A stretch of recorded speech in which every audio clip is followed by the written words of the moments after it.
જયેશ પટેલ ખેડૂત આગેવાન। આજે દક્ષિણ ગુજરાતની જીવાદોરી સમાન તાપી માતાનો આજે જન્મદિવસ છે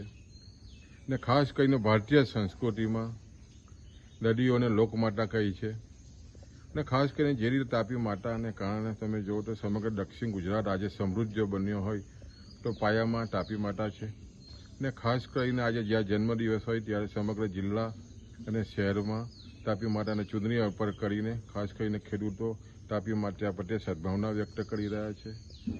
તાપીને કારણે તમે જુઓ તો ખાસ કરીને જે ઉકાઈ જળાશય છે એને કારણે આજે સમગ્ર દક્ષિણ ગુજરાતની વાત કરીએ તો સુરત શહેર સહિત સમગ્ર 5 જેટલા જિલ્લાઓમાં જે રીતે નાગરિકોને 1 કરોડથી પણ વધારે લોકોને પાણીની વ્યવસ્થા મળી રહી છે, સાથે 2.5 લાખથી વધારે ખેડૂતોને 3.5 લાખ હેક્ટર જમીનમાં શેરડી, ડાંગર અને બાગાયતી પાકો આજે હરિયાળા બન્યા છે। એના પાયામાં ઉકાઈ જળાશય છે। તાપી માતાને આજે અમે વંદન કરીએ છીએ અને ખાસ કરીને આજના પ્રાગટ્ય દિવસે તાપી માતાને શુદ્ધ રાખીને આવનાર દિવસોને આવનારી પેઢી માટે જળ બચાવીએ એ સંકલ્પ સાથે આજે તાપી માતાનો જન્મદિવસ ઉજવી રહ્યા છે।